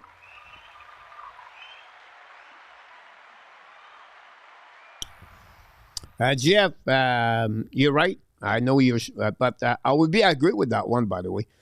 For that, a lot of people consist about this. I apologize, Marco. I have that picture. I forgot to put. Oh, that's a good one. That's perfect. That's exactly that. So about that. Really nice. Here we go. The first one is about the goalies. Tobesh and Kakkonen. We talk about different spot for the Montreal Canadiens. I'm going to add more players after that. But what is the situation for the goalies for Marco? Yeah. So, and again, guys, feel free to vote in the chat here, but I think we talked about it, like just based on the one performance. So guys, it's really early, but to me, Dobesh's stock, it's steady, right? It's staying steady. We didn't see anything really to kind of contradict what we saw last year and in the playoffs, but yeah, a little bit of a shaky start with Kakkonen, like Coach talked about, like maybe he wasn't put in the best position. So again, Kakkonen stock maybe taking a little bit of a hit there, and Monty's stock is heading very steady as well too. So let us know in the chat. I think that's a pretty obvious one, though. Dobesh, pretty steady. Kakkonen, maybe you don't want to invest too much in that stock right now. Maybe on its way down, right? So those are pretty obvious ones to get us started. Maybe the defense here, Coach, might be a little bit more interesting. So if we go into the defense, some interesting ones. Ooh, this is a battle, guys. This is a bit of a dogfight. I would argue that Struble, to most fans, he's probably his stock is just stable. But I think I've mentioned this before. When players are very quiet and they just go about doing their jobs very quietly, coaches love that. They love dependable. So I would argue that Strubel's stock is rising in the eyes of Martin Saint Louis. Maybe not in the fans. Everybody is gushing over Xhekaj because he had the fight yesterday. It's a really nice story with the brothers and everything. I think Xhekaj's stock is still rising because of the new conditioning that he had. I think he is moving around. I think he had a good game, but he did draw that extra penalty that did nullify the power play. I would say Struble, again, a lot of people are going to disagree with me with this because he's not flashy, coach. People look at Struble, they don't notice him. But the coaches like that. They like just neutral. So I don't know what you feel about Struble and Xhekaj. I'm probably going to get eaten alive there. A lot of comments, a lot of people click on the rising for Xhekaj. A lot of people talk about this for Royal. Xhekaj rising, both brother, or the new Bash brother. Look, I have this question for the people in the chat. I know it's going to be stopped. Let's break a little bit that, but Xhekaj situation last night, there was the biggest subject. Of course, it was the subject of the night, by the way. For what happening last night. It was a subject everywhere from radio station, TV station, French, English, TSN, BPP, PPM, and they talk about some are upset about what Xhekaj did with the 2 minute on the indiscipline. They talk about the fact like he should not do that. Some people said no, it's all good. It's a part of this game. It's good. Well, it's not matter. It's exhibition game. I can go the way like that. So, for you, how do you feel about that? Well, yeah, so that's what I'm trying to tell people right now in the chat, right? So I'm not talking about who's better, who's not. We're talking about, and there's two ways you can look at this. When you're asking, is the stock rising? Is it in the eyes of the fans or in the eyes of the coaches who are the ones making the decisions of who's going to play, right? So everybody right now is emotionally going to say that Xhekaj is the one that stood out last night because he had that fight. Again, yes, there was that controversy about the penalty. Again, nullifying a power play, bit of a selfish penalty, and he does have the history there. But again, we all know what Xhekaj brings, right? And I think we're not talking about who's the best player. We're talking about the stock is rising. And again, I would argue that the coaching staff, coach, would you disagree that the coaching staff is usually going to pick the player that is a bit safer, especially for a bottom pairing defenseman, right? And based on, in your opinion, coach, if St. Louis is looking at Strubel's game and Xhekaj's game, in his eyes, who do you think the stock is rising more, Strubel or Xhekaj? From the first two game? Yeah. Okay, so I know it surprised a lot of you. A lot of people will be disagreeing with me. But I said today, I said Strubel 1, Xhekaj 0. That was my comments on my X account today when I respond to someone. That said, that's because Xhekaj is not good. Not at all. Exactly. It's because Strubel played better game for me Monday overall. He played on side of his limit, did not turn around the puck, did not create any mistake. Most of them was, and Xhekaj had a good game. I really like the game overall at Xhekaj. Unfortunately, a big turnover and then a mistake in split after that. I really like his PK, by the way. PK played there, but again, sometimes missed position, everything, but I'm not worried about this. But if you like about rising today, I would say to you, Strubel for me was better overall at Xhekaj. They play two different roles inside Montreal Canadiens, and at that moment, they are important for the Montreal Canadiens, both of them. They just to figure out. I think Xhekaj to be in the NHL And Montreal need, and I said that we need him a couple of days ago. It Yeah, will for have sure. to be more consistency on the 3 zone for Xhekaj. And it's split Marco. And like, you know what? We have what we got the stood out. After that, we have the and to the office. We're missing the one in the middle. I cannot remember The the underrated or like the unheralded hero kind of thing. Yeah. yeah. So point behind that is Xhekaj. You just bring it to the office, and you said, and you don't have to talk too much. Said Xhekaj, Haber, you know, that's it. He understood. We talked to him all year long. You have to be disciplined. So young players are better to make that mistake at the exhibition game during the season. So hopefully he's going to learn about this. It was a power play for the Montreal Canadiens. He does not have to jump there, but this is who he is, and this is what a player like him do all the time, Marco, in NHL. Yeah. You're going to live with that, but at the end of the day, he will give you more because his Yes. size, the way he is, versus mistake left and right. So you have to be Yeah. balanced about that. That's what I said. I'm not again him like he did yesterday. It's part of the learning. I would not say he have a good game, but talking about rising between both of them, I would say Trouble have a better game overall to Yeah. him. And I want to clarify, like, again, I'm not saying that I think Struble is a better player or has a better upside than Xhekaj. That's not what I'm saying, right? I'm just saying based on these two games, and I'm with you, coach. Like, we're not saying we don't want Xhekaj to not be physical, not be intimidating, but it's kind of picking your spots, right? Like when you're about to go on the power play and then you take a 4-minute power play, that's hurting the team. I don't care. I you can disagree with me if you want. There are times where you can there are times where if you're like up by 3 goals, slash a guy in the face. I don't care. Like take a 4-minute penalty to intimidate someone. Like take a risky hit. There's times of the game, times that where you can send messages like that. But when you're about to have a power play, it's just not good timing. So, but I'm with you that overall he does more to help the team than not. So it's just another lesson for him. So, but again, looking at it from the point of view of the coaches, I don't know. It's curious to see. We'll see. Like what I would look for, guys, to really tell the tale is, who's going to be in the lineup for the last couple of games and who gets to kill penalties. I think Struble and Xhekaj were both on PK units in the games that they played in, and whoever is going to play, they're going to need to play PK. And we've heard Struble talk about it, that this is something that he's really focused on moving forward here. Xhekaj is going to need to continue to play very good on the PK as well. So should be interesting. It's going to be a fun battle to watch. I think they're both going to make the roster, and they're both going to play games, right? But interesting one. Interesting one. All right, next one, guys. This we're going to go. We did this way, guys, because I was not all ready. But next, we're going to improve that, Marco.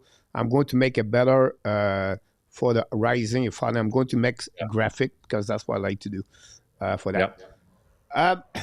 Not necessarily for the third line, but a player happening the first 2 games where they may be fight for that spot at the end of the day. I put third line guys because we're missing, honestly, a Bolduc, Newhook, and who beside them. But could be in part of the Montreal Canadiens. But tonight it's all about to know what it was the performance. Yeah. So listen, I think almost everybody on this list, their stock is rising other than Roy. I think that Roy, like I would say before the game last night, his stock was rising because there's a little bit of buzz about him in the camp. He with his conditioning and everything else going into the game, everybody was kind of okay. So he's getting a chance on that line, but it's not because he played bad. It's just that I think the other players played better than he did or had more of an impact than Roy did. So I would say Beck's stock is rising. Maybe not as high as Florian. If I had to say the highest rising stock on this list for me is Florian Xhekaj. It's the fastest rising stock out of all of them. And I would say that Beck and Kapanen are kind of close in terms of what they're rising. Blais and Veleno are kind of on the same trajectory as well. And Roar, we talked about, like, his stock is absolutely rising. So I think all these players, coach, their stock is rising. It doesn't mean that it's going to result necessarily in a spot on the roster. The only one that I think is a bit flat right now is Roy. And I don't know if there's much he can do to change that right now, just based on kind of where we're at with him on the depth chart. It's going to be tricky. You're right about that. I think Bet is rising there. I would say to you, Kapanen, I would say not rising, but not falling. So I don't know if we have a word for the flat. It's like flat. Yeah. Flat. There we go. Blair, I'll be honest with you, I was impressed by Blair. He's right now, for the first 2 exhibition game, Blair is your perfect 12 players 13. Or 13 players right now 13. With the Montreal Canadiens. He has a size, he can skate, he can hit. He will bring some intensity Montreal does not have for the last couple of years, in my opinion. For me, Blair is on the team. Now, Veleno, we have no choice right now, but maybe at some point, Veleno will be out of the lineup by other players going to increasing the level of hockey, I think. But right now, they don't have a choice. The only strike with Blais is that he had that bad where he came on the ice too early and he caused the too many men on the ice. So that wasn't a great read by him there.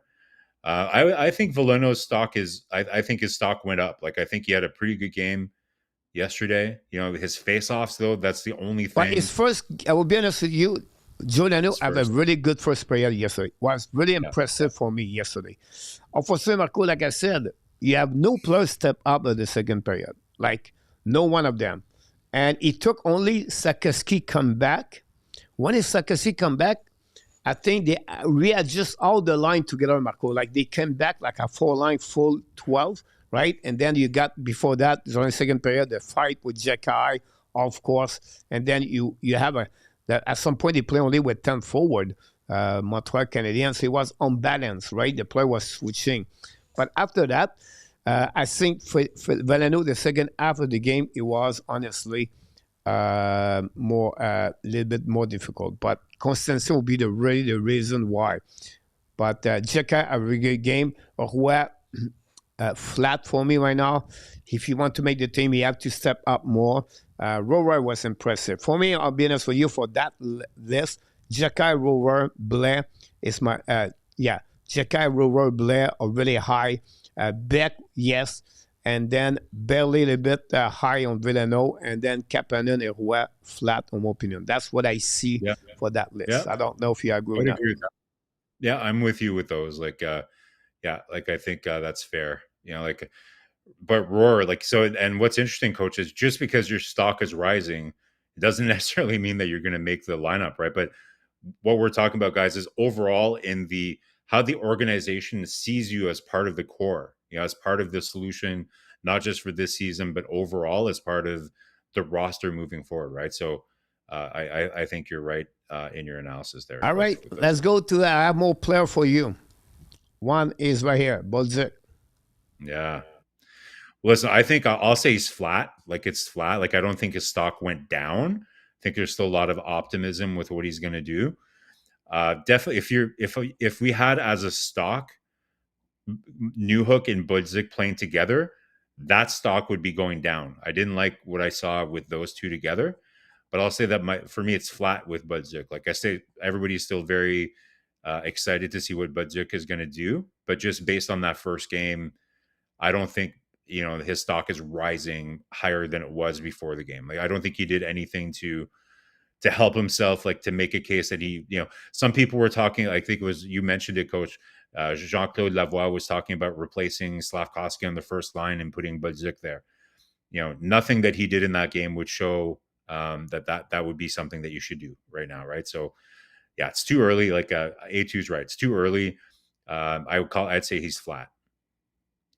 Next one, Newhook, like, to me, again, like he was my headline today, like really strong on the face-off. So I'd say Newhook stock rising for me. Like, I liked his game. Like, I thought he was pretty explosive through the neutral zone.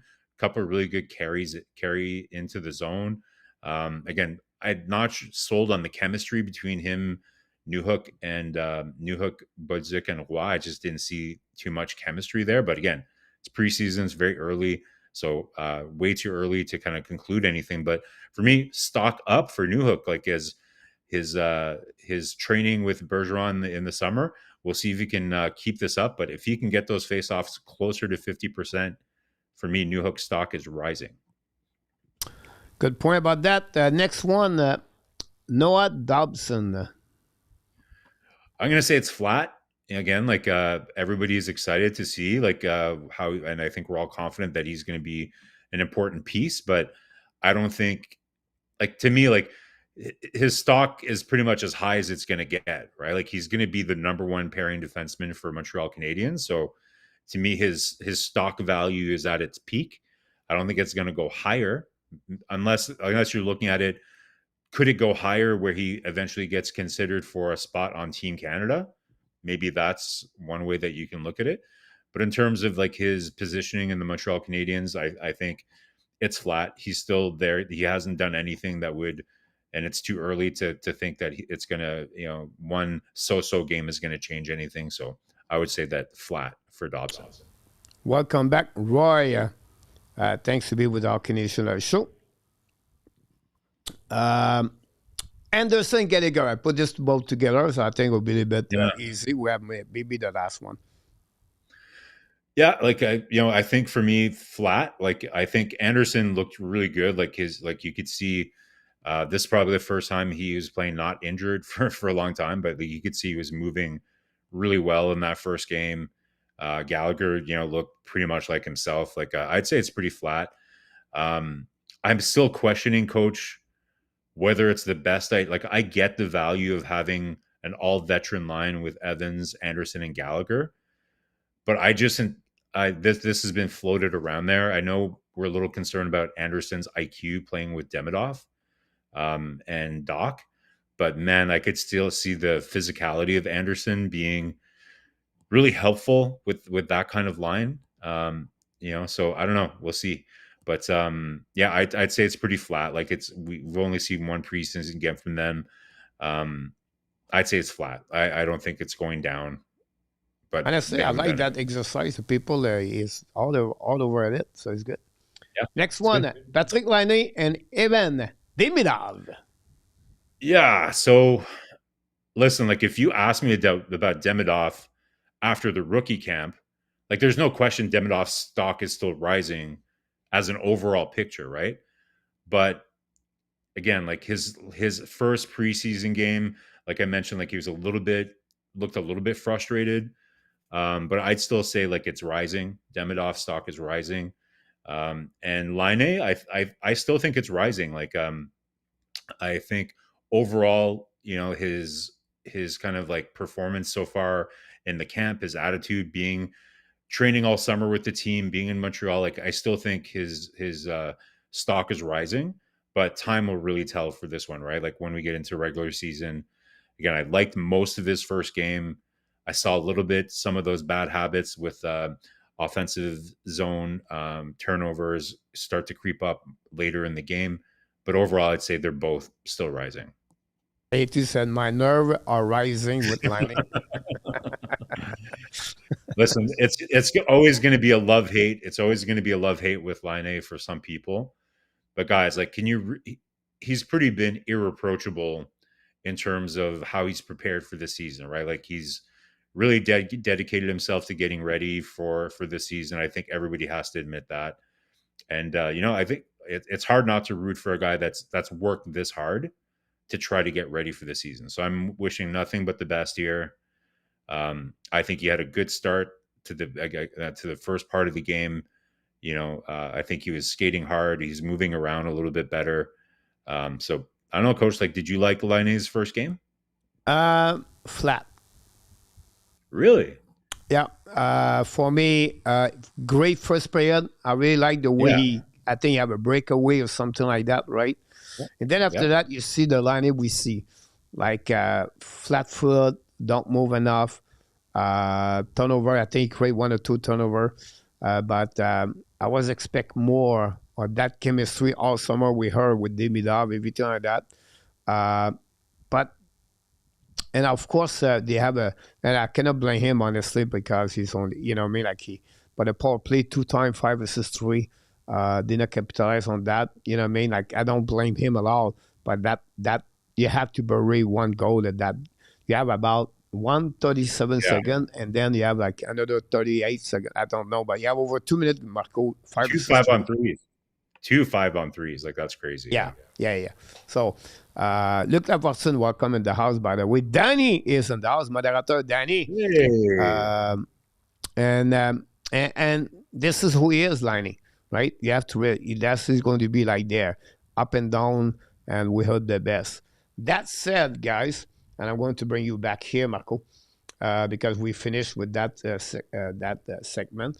Um, it's only 2 game. It's exhibition Yes. game. It's still a training camp. Because I see some people, not here in the chat, but overall on the social, this guy is a boss, or this guy is this guy, we touched just about Patrick Lanny right now, everything like that. So we have to be a little bit, neutral about everything. Let them see more game. Let's see what's going to happen the next 2 game and next week. And usually, Marco, with time, you fill up the roster of the both team better. You can see now less of what the player try to make the team at the end of the day. But it's too early to make a big judgment about a specific player. Now, that said, it's easy to say Rebecca Engstrom should be in Laval at the beginning of the season. That's easy to say that. That's no problem for that part.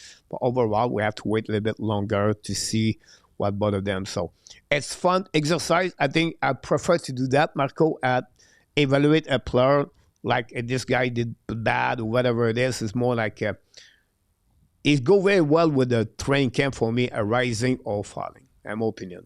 And it's hard to put someone falling, Marco, when you are only 2 game exhibition Yeah, games.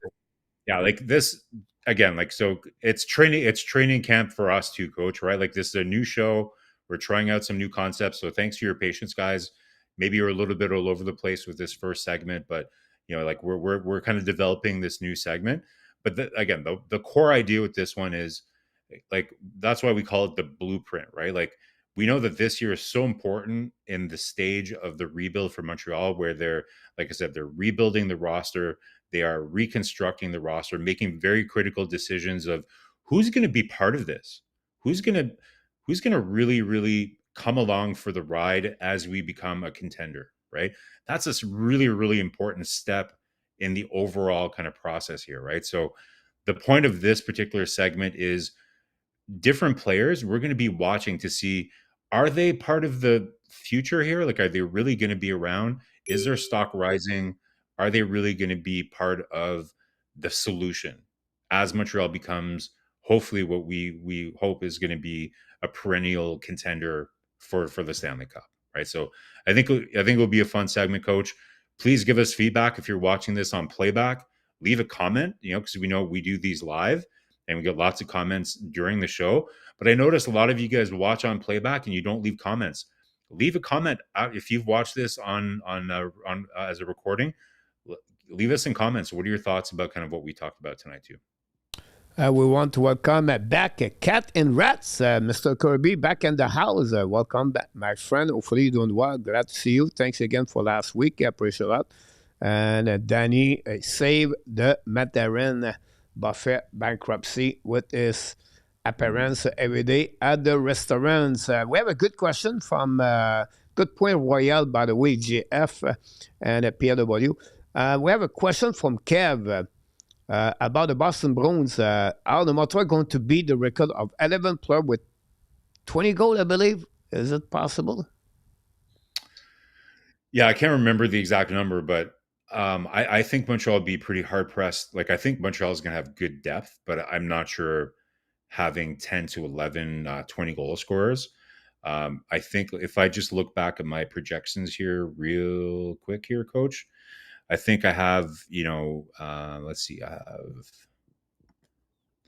have 1, 2, 3, 4, 5 players with 20 or more goals for Montreal.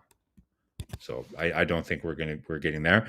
For probably get at least 12, 15 goal scorers, 10 to 15 goal scorers, but not 20. Yeah, That would be we'll have to awesome. wait about what could happen. I think not this year, but maybe in the next couple of years. Alex K back in the house. Welcome back, Alex. Thanks to be with our Canadian show. We'll have to have a player like a Xhekaj. You're right about this. How many did they have last year, Coach? Montreal Canadiens? 20 goal scorers, I think 3. Suzuki, Caulfield, Line A? Line A. And I think that's it. Yeah. Slav Gallagher. didn't get No, Gallagher, I don't think he got 21, no? Yeah. I don't think so. Did he? Oh, yeah. Okay, that's 4. But I say, yeah, you can check, but I will be honest with you. I have I don't think so. I have that one right here. Oh, maybe you're right. Maybe you're right. I'm not curious. 21 goals. You're right. Right? Yep. So 4. So they have So one more. four of them. Yeah. So, So I think we'll at least have 5 this year. I think Slav will hit over 20. I don't have Galley hitting over 20, but I have Demidov, I think, hitting 20. we're going to finish the show with a clash, Marco, if you don't mind. Sure. I thought Jim would be with us, so I put something that's sponsored by the Hockey It's good to put some separation. It's good to put some separation between us during the clash so it doesn't get too heated. Yeah, exactly.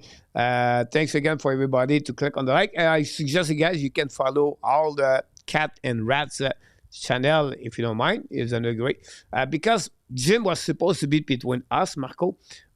Usually I put the question in the middle, but I thought it would be us, so I put this right here. It was about the New Jersey couple of questions because he was supposed to be with us. Yeah. Any New Jersey player score 40 goals this season? Oh, They don't have last year. no, yeah, I know. Let's Hughes was injured for a big part of it, right? So that's going to impact it. I'm going to say yes. Like I still can see either Hughes could score 40 or Bratt, I think, could easily score 40. So I don't think he sure gets there, but I think one of those two guys could easily hit 40. Yeah. Yeah, I agree with you. I would slide with absolutely on that one. Maybe one of them. But that's it for me. One could be that score for 40 goal for the upcoming season. The next one. By the way, Coach, before we jump off New Jersey, when I was thinking about, okay, who could score 40? You remember how much New Jersey paid for Timo Meier? And people get really critical about Slafkovsky, right?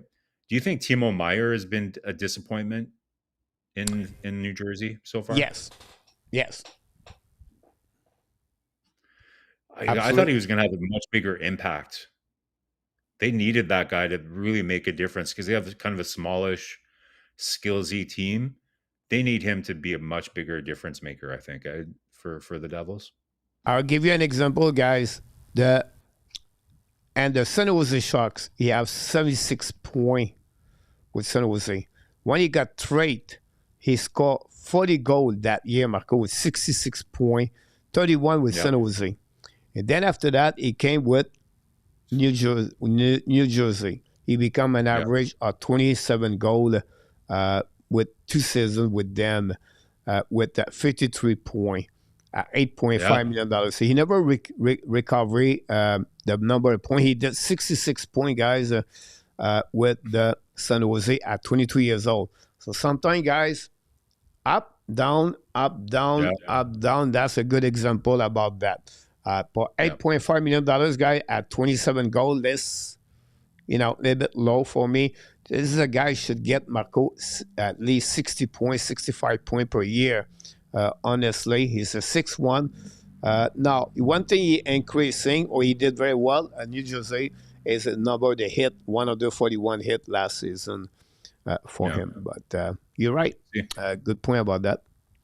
about this guy. Next one, Zuski, more assists versus Robert Thomas and Clinton Keller. Ooh. Now, if you want to get the result of that last year, Zuski is 59. Both of them, Thomas and Keller, are at 60. Yeah. Oh man, that's tough. Like I think Keller is probably. I would say he might get more than Thomas, but I think Keller might get more. So I don't think he'll have. So I'm going to say not at all. I think he'll have more than Thomas, but not more than Keller. I think Utah's going to be good. I think Utah's going to be better this year. I would go with Zuski on that one. I think Zuski is on mission right now. I think he's going to play a little bit more minute at Thomas. I think Keller is going to be more a winger this year. And I think it will be more. Zuski is, well, I think for me, just the way it is right now, I feel more Zuski to get that one. But we have to wait what happening with Nick Zuski. You're right, N26, he has the most point the Four Nation. Yeah, like three or four more points than Suzuki after the Four Nation. Next one, Marco. The top the top Devils players. More point than the top Montreal Canadiens players. Yeah, so whoever will be the high scorer for New Jersey will be higher than the highest scorer for Montreal. Yeah. I'm going to say absolutely. I still think Hughes has the potential to be a 100-point player, right? And like I told you, don't be surprised if Nick Suzuki plateaus or maybe even goes down a little bit. I know he's gone up every year, but again, I won't be mad if he finishes with a little less points, but he's a plus 25 player either, right? So I still think, Jack Hughes has the potential to be a 100-point player. So I'm going to say absolutely for that one. Now, Brett have 88 points last year. Suzuki have 89. Yeah. That said, Hughes have 70 points and 62 game. You have a 0.2. That gave him 20. That gave him 93.95 point for you. So yes, potentially it should be that one for that one. Yep. Next one. Any NHL player would get 40 plus 40 next season in NHL. Goals? I'm sorry? Any NHL player will get plus 40. Plus 40. Ooh, yikes. Can you tell me, is that the case last year? We have 3 players did it last season. Okay. And I forgot I should put any NHL forward, but I put a player. So it's not a big deal. They have 3 players, like I mentioned to you, 2 defensemen and 1 forward. Got a plus 40, and I forgot the name. I'm going to try to pick it up here if you don't mind. But what do you think? Oh man, I think it's possible. That's a really strong number. But if surprisingly, you will never find it. I'll give you 4 players forward could have plus 40. All right. Okay. Artturi Lehkonen, Warren Foegele, Alexei Protas, or Jack Eichel.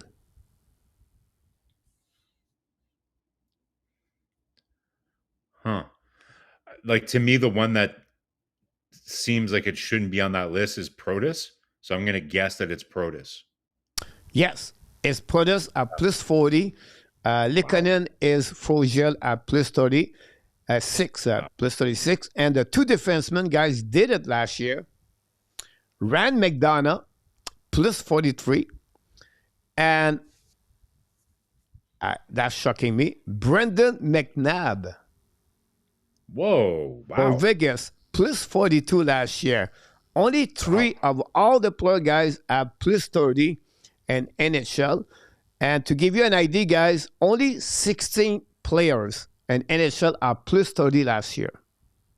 It's a stat Wow! we don't, I know some people don't like it, but it's still like, it's surprising Yeah, when you see that. Like, it says shocking when it, you see that. when it's that big of a plus, it does start to mean something, right? Like there's something to it. Yeah. I thought for sure some Winnipeg players might be high on there because Dylan they have such a Sandberg, plus 34. yeah.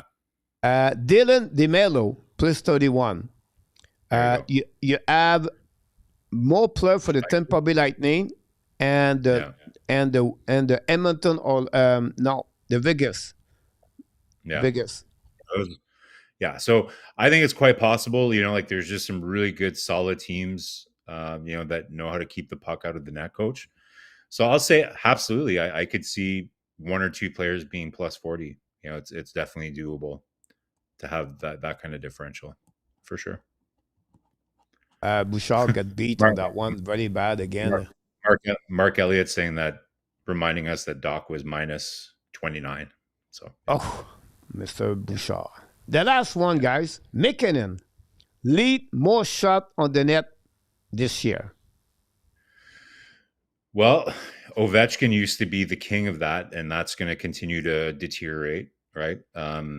Matthews, his wrist injury, kind of made it that he wasn't really in the running for that. It was I'm going to 16 say, shots behind McKinnon last year. Yeah, only yeah, two players have more at 300 shots, McKinnon and Pasnak. yeah. I think Matthews might make a return to that list now that he's healthy, right? So I'm going to say not at all. I'm going to probably say Matthews might jump back into that conversation. So, but it'll be right there. It'll be very close. Pasternak's always a good candidate for that, but don't underestimate. I think Matthews is going to be shooting a lot more this year. Yeah, I think it could have about 3 or 4 players should reach the total of plus 300 shot next season, I believe. Brody Tkachuk could be surprised. 296 shot last year. Marco finished 4th in NHL. Brody Tkachuk, I think, is under the one on that one. That's pretty much what we got, Mr. Marco, on this clash tonight between you and me. I think it was pretty good. 10:29 too. Perfect timing on this one. I know. It was a really good overall. I think we have a great show. I think we did very well around the stock market. Honestly, for the Montreal Canadiens. It's still early, right? Like, listen, it's a weird time. Like it's you don't want to. You're really trying to restrain yourself not to jump to any conclusions after only 2 games, right? So it's an exciting time. Like we're definitely starting to see some hockey. I'm watching a hockey game right now, so I'm not taking it for granted. I'm enjoying it, but still lots for us to kind of analyze here, Coach. It's still very early. Still some really interesting races, especially for I think you're right. It's going to be 14 forwards. So really there's at least 2 to 3, forward spots that are up for grabs, right? So I think it's going to be interesting to follow. Should be a fun game. Always fun against the Toronto Maple Leafs, Coach. Looking forward to hearing your call for that one tomorrow. So guys, again, thank you for your patience. Again, we're refining this new version of the show. We're looking at different things. So please give us feedback. I know you guys talk to Coach all the time. You send him emails, texts, leave a comment. If you're watching this on playback, on what you'd like to see on Habs Hump Day every Wednesday as we move forward here in the season. And so really appreciate you guys coming in. Coach, I will let you sign us off. I got to go walk the dog. Marco, it was a pleasure to walk with you again. I can wish you next Wednesday. And we're going to talk about the Montreal Canadiens, what they look like. I think they would be back from the game. I think they play Tuesday again, the Ottawa, I believe. Yeah. Then they play Saturday, right? Well, the next time we see each other next Wednesday, Coach, I think we're going to have a lot more answers. So it's going to be fun to follow. So I look forward to seeing you guys next week. We'll see you on the next one. Thank you. All right. Have a good night, Marco. Marco Larrabee from Hawkesbury, guys, a co-host. To answer to you, Roy, Tom Wilson, guys, finished 15 and the number of the hits, 236. And is Kiefer Sherwood have double more hit at Wilson at 462 hit last year. He is the only players hit over 400 last year, Sherwood, and the closest one is at 306 hit is Oliver, followed by William Cooley and Martin Pospisil with Luke Shine. All those players hit the 300 hits in NHL, and that's what's happening for that one over there. So I think that's conclude the show tonight. And you have a lot of conversation between Enartap and Mr. Luciano and Danny. So I'm going to give all of you guys, not put in the jail, but I'm going to give you one thing here, Danny, Luciano, and Enartap. If your team lose tomorrow night, but you have to be live with me after the game when I'm going to call you, so we can talk about your team tomorrow night, Mr. Enartap, Marco, and Mr. Enartap, Danny, and Luciano. So you have to be live with me. Thanks so much, PLW. Tonight, a lot of people in that chat, guys. Don't forget to punch out the likes if you don't mind. Every Wednesday night, we bring those kind of contents and information, guys, about the Montreal Canadiens. Just the beginning. I'm going to get a little bit better on the graphic. But it was great to see you. Don't forget, tomorrow night at 7 o'clock, going to do the play-by-play for the Montreal Canadiens. Of course, I can't wait to see all of you. It's just the beginning. So we're going to take this very slowly, properly, the right way, and I can't wait to see you. A lot of great people tonight. Kev was very active tonight, Kev. I really appreciate a lot.